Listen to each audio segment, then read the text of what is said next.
Can we talk about Landman? Oh, golly. I don't think about when my dad ran over my puppy when I was a kid.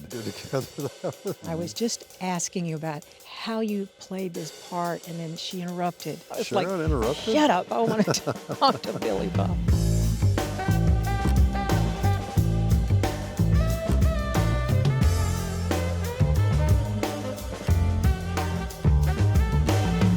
Hey, Kathy. Hey, Billy.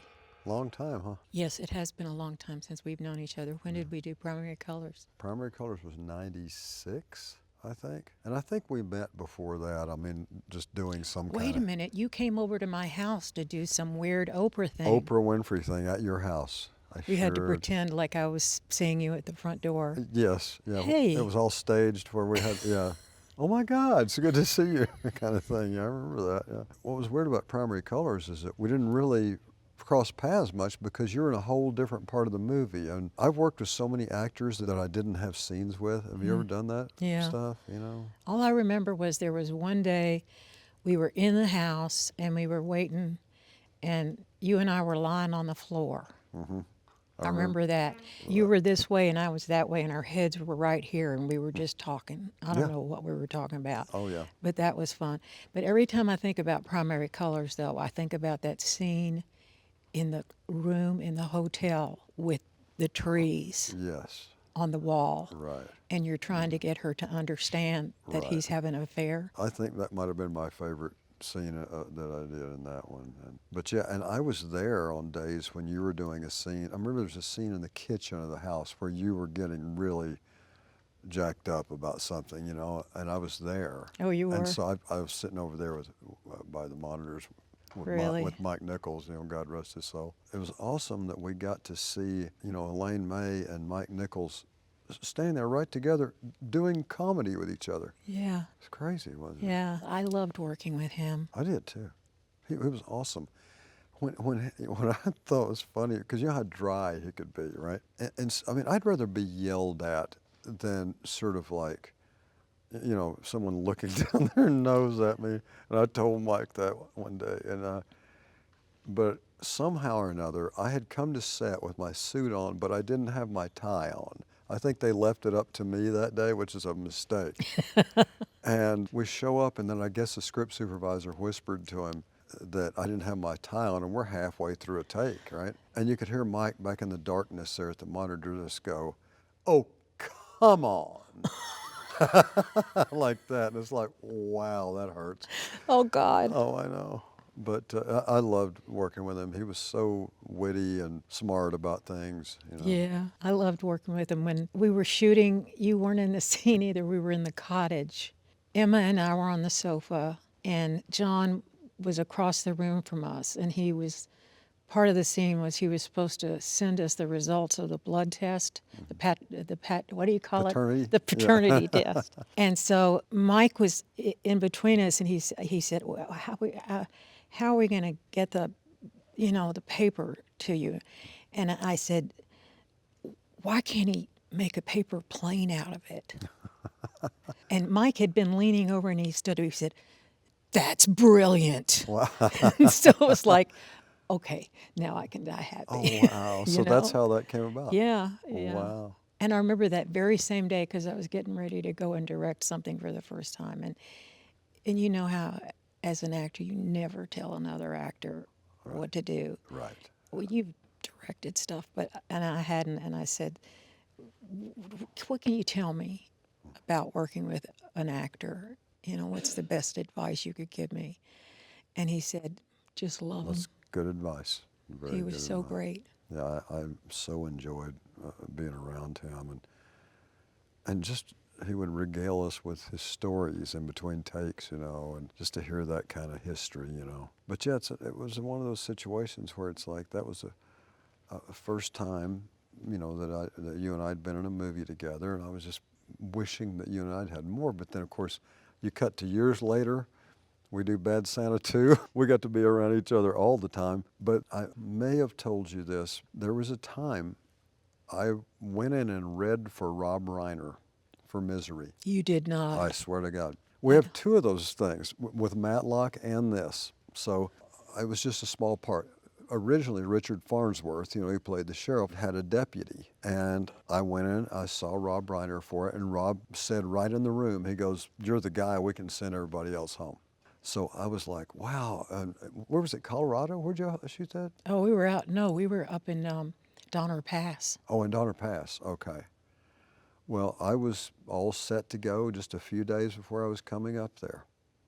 And I was very excited, and I was working with you and Jimmy Kahn and Farnsworth and all that. And I got a call from Rob, and I have to say, many directors would do this. I mean, he was so nice about it. He called and he said, "Listen, I've been looking at the script and been planning out what I'm going to do with this movie." He said, "You can come up here and shoot this, for the money or the insurance or whatever you need. But I'm just telling you, it's not going to be in the movie." Oh, wow. And he said, "I don't want you to come up here expecting that this is going to be in the movie, and so I didn't want you to be disappointed." He said, "But I'll leave it up to you. Do you want to come shoot it anyway?" And I said, "No." I said, I'd feel weird doing that, and I wouldn't want to make everybody else go through a bunch of stuff that is worthless in the end, But I thought that was very cool Yeah. of him to actually call himself and say that, Yeah, very cool. No electricity out here. We're off the grid. They use clean energy to power the oil wells. They use alternative energy. There's nothing clean about this. Can we talk about Landman? Oh, golly. Oh, my God. Okay. There's so many questions I have. You can ask Can me I questions. just interview you for Landman? I'm happy to I mean, answer. I think I told you when we were at this thing to talk about your show. We had they had a cocktail thing. Oh, or up at something, that fancy house, yeah. And yeah, I think Sharon Sonona and I hosted, and I was just asking you about how you played this part, and then she interrupted. Right. And I was so pissed off. I was Sharon like, interrupted? "Shut up! I want to talk to Billy Bob." I have a million questions that I want to ask you because I've watched it maybe at least 2 times. I mean, I do that with a lot of things that I love, Right. performances that I want to study, and because everything's evolved to be so subtle. Right. And you're the embodiment of that, and especially in this show. Was this written for you?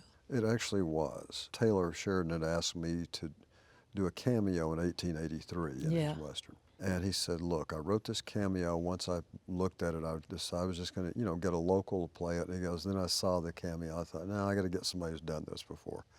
So I flew down over a weekend and did that cameo in 1883. Well, you know how they publicize things. It's like I'm literally in 2 scenes in this whole season, in that show. And of course, in the papers and the internet and everything, it says starring Tim McGraw and me and God. Sam Elliott. And I'm like, I'm barely there. But they wanted me to come to the premiere. So I went to Vegas to the premiere, and afterward, I sat by Taylor at dinner. And he said, "I'm writing a show, takes place in the oil business, and I'm writing it with your voice." And he gave me a brief description of it, because I think Taylor does things, it's kind of the way I write. It's like he knows what it's about, but when he starts writing, he's not necessarily sure where it's going to go. He lets the characters and the story take him where he's going to write it, which I think is a good way to do it. But he gave me this sort of brief sketch of what it would be about, and I was very interested, and I said, "I can't wait." And then it was like a year and a half later or 2 years before we actually got around to doing it. And then you coming out here trying to shake me down has zero effect on the multi-billion-dollar multinational corporations that own and run this shit. They don't care. I read the first script, and I was like, it was almost like reading something I'd written for myself. Really? Yeah, it really was. And so it's been very comfortable doing it, I mean, sometimes the conditions and what I have to do are not comfortable, but in doing monologues as long as your arm, that kind of thing. But yeah, it was written for me, and that's what a gift that kind of thing is. Yeah. Did you have any time, because the whole cast, I mean, Michelle Randolph and Ali Larder and the young man that plays your son, Jake Laughlin, I think his Right, name Jacob is, Laughlin, and yeah. Colin Pure, all these amazing actors. I mean, you've got the family with the guys, Right. and then the women come in, Right. and there's so much history between all of you. Did you have any time to really get together and get to know each other and create all of that, or did you just jump in? We had to kind of jump in. Oh, no. And normally, you know, you and I have been doing this a long time. And most of the things we do these days, we're working with actors we didn't know coming up. You know, it used to be that we were working with people we knew most of the time, you know. And now you got all these younger actors coming in that we don't know them. So I didn't know anybody in the cast except Demi Moore, and she, you know, wasn't in it that much last season. You know, she's got a bigger role to play this year, but I didn't know really any of the ones in Wow. the core group. You know, So of you the didn't have any family. rehearsal time or prep time? or anything? Nothing, and we had one cast dinner before we started. I don't know if this makes any sense or not, but they're all such specific personalities that the chemistry almost happened just because of the force of the personalities. You know, it's like Allie bursts through the room wearing, you know, half a sarong or something and starts bossing me around, stuff like that. Well, it just makes you go, what are you talking about, honey? Leave me alone. I'm trying to watch TV, you know. And Michelle's like a kitten. Oh my God! I mean, that's the when most she adorable when she girl. says, "Daddy," No. I mean, it's just And I got a 20-year-old daughter in college, so it's like so easy for me to play that. At the same time, the stuff she says to me, I just, oh my God. Over the first season, we really did become a family. And I know people say that a lot, but it really is true in this case. And then Jacob and I were raised, obviously, years apart, but about an hour and a half from each other in Arkansas. Yeah, Really? so that came naturally. And then James Jordan and Colum. oh God, There- you guys there's- together. It was a real fortunate thing that those people came together because we had the chemistry from the start. Yeah, Mm. I loved it. The writing is great, and it's a subject that I don't think many people know. There's a scene between you and Kayla Wallace. She's the young lawyer that comes Mm-hmm. in. But when you say, in effect, this is made from oil, this plastic, this, Right. that, whatever. The other day, I like to watch shorts on YouTube. I don't know Right. why, but I get lost in them. I do go down a too. rabbit hole. There's a guy, and I don't know who he is. He's a congressman or somebody that says the exact same thing Wow. to this young woman who's there at this hearing. You know, she's against oil and she's against it. And he says, "What are your shoes made out of?" There's rubber. That's plastic in that. You know, and he says, "When you stop buying it, we'll stop making it." Right. You know, which I think you have a speech like that. And hell, it's in everything. That road we came in on, the wheels on every car ever made, including yours. It's in tennis rackets and lipstick and refrigerators and antihistamines. I'm just pointing out to her, because when Kayla first gets to town to investigate our accident out there and kind of figure out if we're in trouble or not, she's pretty high and mighty, you know, and just kind of looks down on this whole bunch of people. And it's just a little schooling, you know, about, well, let's not get high and mighty about this, you know. And I even say in there, one of the things I like about the show is it doesn't really have an agenda. It's just saying, here's what it is. It's not, you know, rallying a flag around anything. It's just saying, this is how it works in the oil business. Here's how these people are. Here's what they believe. And that speech was really about the wind turbines. And it's like, well, you know how much oil it took to they had to burn for the vehicles to bring this out here, to put it up, to build it, to put that concrete slab in the ground. Then he goes through a whole list of trash bags, lipstick, pharmaceuticals, you know, everything's made out of oil. And he said, and the sad thing is we don't have an alternative. You know, once we do, an alternative that makes sense, you know. I mean, because I guarantee you, people in the oil business, if suddenly they found that they could run everything on earth on water, they'd get in the water business. Yeah. Yeah. It's just such a great cast. It's a great show. I just, Oh, thank and I want to mention there's a scene too that I loved between Jake and Paulina Chavez, who Right. plays the widow of the Yeah, young man who was Ariana, killed yeah. in the first explosion. And the previous episodes with her, she seems like so gentle and so weak and I think, well, you know, she's in mourning. But I kept wanting her to just break out. And damn if he didn't have that great scene, you know, where Jake is there and you come in and you say, what's going on in this, because it's getting dangerous for her and these, you know, her family's getting pissed off that Jake's there. Right. It's such a great scene where she just really reads him the riot act. Oh, yeah. And I was mesmerized by her. And I don't know if she's done a lot. Do you know anything She about hasn't. her? I mean, I Wow. think she'd done like a, a Disney movie or two or something like that. She You know, just- she's just starting. She's only 22, I Oh think. man, Yeah, she nailed it. yeah, she really did. A Yeah. beautiful scene. I Well loved written. that scene. Oh, Yeah. just great. Well, I love it. I'm so happy for you. I'm officially a new employee of Jacobson Moore. So when do you get to work on drug cases? You specialize in pharmaceuticals, right? That's where I need to be. I told you one night when we were at a party, we were talking, and I said I had done Matlock, and you go, "You got to be kidding me!" And I think maybe at first you thought I meant it was a bigger thing than it was, but it was the first television role I ever did. I had one scene. I played a pawn shop owner, and and so when you go down there, you think, you're reading the thing, and you assume, because I'd watched the Andy Griffith Show growing up, so it's like, I'm going to meet Andy Griffith and all this kind of thing. We shot it in Little Tokyo down there. And I get to the set, and Bob Sweeney was directing the episode, who had directed most of the original Andy Griffith shows. So I thought, not only am I going to meet Andy Griffith, but Bob Sweeney, who directed those that I've been watching since I was a little kid.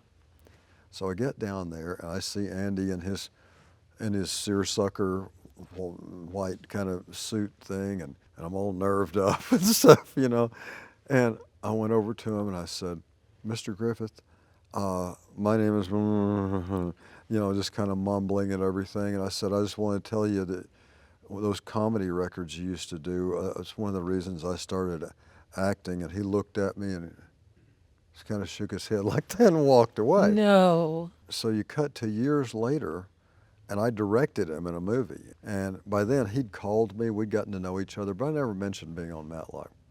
And one day I said, "So, Andy, the first time I ever met you, had a little tiny part on an episode of Matlock. And I said, I came up to you, and I stuck my hand out, and you wouldn't shake my hand. And you just kind of shook your head and walked away, and I was devastated." He goes, "What episode was that?" And I said it was called The Photographer. He goes, "Oh, I hated that episode." And so it was pretty funny. And then I got to know him very well, after that. What did you direct him in? It was called Daddy and Them. And it's a very, very Southern movie. So hardly anybody saw it. They ended up selling it to a cable network or something. But you would love it. I mean, you would love it. Really? I wrote 2 of those that nobody ever saw that are kind of companion pieces about growing up in the South. And of course, you and I grew up, you're in Memphis. Yeah. I was probably an hour and 45 minutes from you, Where and in so Arkansas? I was just southwest of Little Rock in a town called Malvern. I was born in Hot Springs. Oh, I went through there. Yeah. And Mammoth Springs. Oh, all that stuff. That's I my remember area. taking the train. Matter of fact, I was thinking about that this morning because Stephen Salito, who does my makeup and stuff, he had this little fan and blowing, get my eyelashes dry and everything. And he said, "Is this bothering you?" And I said, "No," and because the wind, the fan, took me right back to when the first time I ever left home was when I was 10 on a train going from Memphis to Hardy, Arkansas. Oh, I know Hardy. To go to camp at Miramichi on the White River, Spring River. Oh, wow. Some of the happiest moments of my life for 3 years. But I remember hanging outside and the wind blowing in your mouth and everything, everything was just so new, and I could see the stars, and I could see, it was just something. And I learned how to canoe. It was the one sport I ever learned how to do, and I loved being out there. Think of how many lives that could have saved. Including our daughters. I didn't meet Andy Griffith, and I didn't watch his show, actually. Everybody always asks me that, did I watch the show? And that was a conscious choice. Let's say it was a conscious choice. Yeah. I think I watched a couple to see what I could get out of it, but our show is just so different. It is. Yours is very different. I mean, this is totally your own.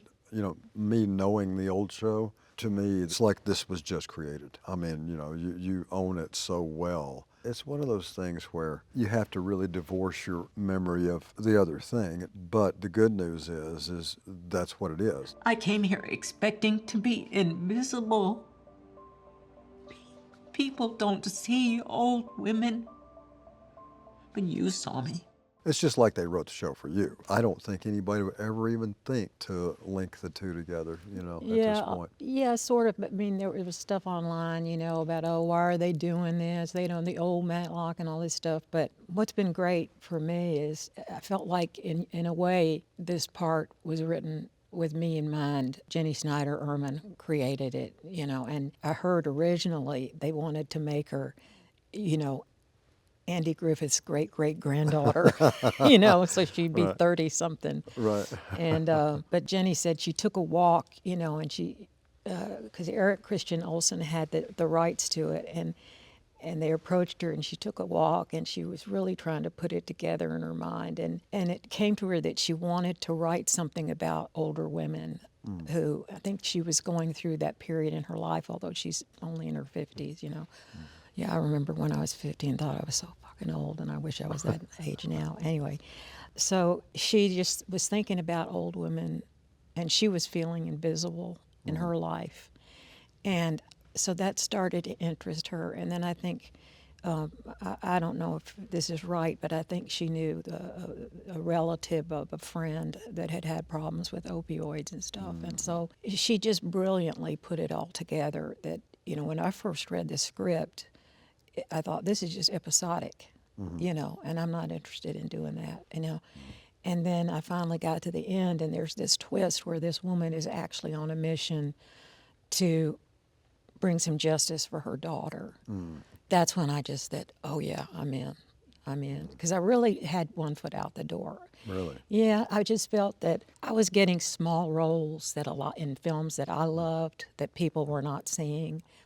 And I just began to ask myself, is this what I want to keep doing? Do I want to sell the house and maybe move to France, and call it a day?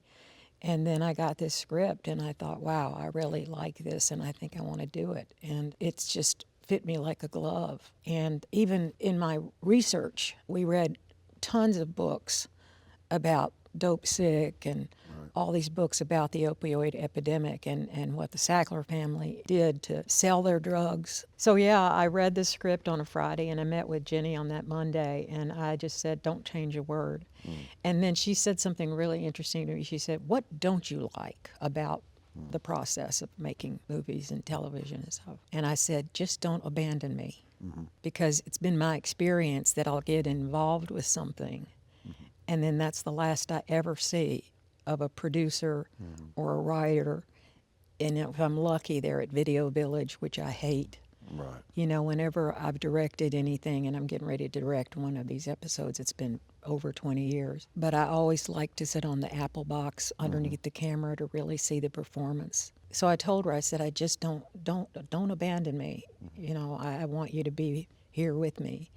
And she never has. And whenever I get, I text her, she's right there. And I'm an executive producer on it, and I'm really getting to learn so much about watching the show before it's locked, and how it's put together and things that I missed. And sometimes I'll say, wow, why did you take that angle? She was really, she was right down the pipe. It was so much stronger. You've got to use the A line or whatever. And they've been really respectful of that. But I'm learning a lot about the bad habits that I have and the things that I want to change for the season coming up. But I do not know how you can lose a kid and keep going. You learn to breathe again? The way this whole show came together at this particular time in my life. I'm going to be 77 next month, and it's a really reflective period of time for me for some reason. I guess because of the show is about a woman who is a lawyer, but she didn't get to practice the kind of law that she wanted to practice. Right. And my mother, who was born in 1907, was so smart, but because of the time when she was born and the whole time that she lived through, there weren't a lot of options for women. And I've been thinking about her so much, and I talk with my niece, Linda, my mother was just crazy about Linda. And when my mother was dying, actually, Linda was out in Riverside, and she was late, and my mother waited, till Linda got in the door. Anyway, I think about it a lot, and I guess because Maddie is invisible and my mother was invisible. What was that like for somebody who was so smart and so forgotten to spend all those years playing solitaire? She played solitaire a lot, smoked. And I'd see her, you know, at the table, at the coffee table when I'd come in. And I didn't register those things then, Right. you know, but I remember them a lot now. And she's fueled a lot of depth that I felt that I needed to get to create somebody whole. I mean, do you feel that when you're working, that you've got to go deep inside yourself to create a whole person? Oh, for sure. Well, I'll say this, you know, a lot of times, you know, the journalists and critics and writers and all those people, and even voting bodies for, you know, our peers, everybody, when we give a speech, they want there to be some kind of complicated mathematical, scientific formula so we seem really smart. You know what I mean? It's like, oh, well, here's my process, and you explain, and then you tell about all the tricks you use to get here and there. That bone's not in my body. I don't have it. It has to be an organic thing. All I use as an actor is my life experience. If I have a process, which I do, but I wouldn't know how to tell anybody what it is, because it's all about my own psychology, my own spirit, the things I've observed in life that have affected me, or when I've affected people. It's really, it almost seems like most roles that I play, it's my life's cumulative thing, and that's what I try to put into these things. I think if you're talking to somebody, I mean, in the best possible world in a movie, we're talking to the other actor just like we are right now, and listening to the other person. And in other words, I don't necessarily have to think about when my dad ran over my puppy when I was a kid. It's when I'm about to do something, because I mean, with my stuff, we've talked about these things together, and you know, I have anxiety disorder and OCD, grew up as a dyslexic, looked at as a dumb kid, was in an abusive household, you know, all these things. It's not like I really have to reach down. It's still with me, you know, and I use that in most things. And it doesn't always necessarily have to be something that's about that subject. All those things can even go into a comedy. Yeah. You know, sometimes comedies can just be so sad on another level. I You know? hear that, yeah. I want to work with you again. I do too, honey. I just love you. I love you too. I'm so happy for you with Landman. Well, and I'm happy for you. I'm glad that after all these years, we've still got a good job. Aren't you happy? There you go.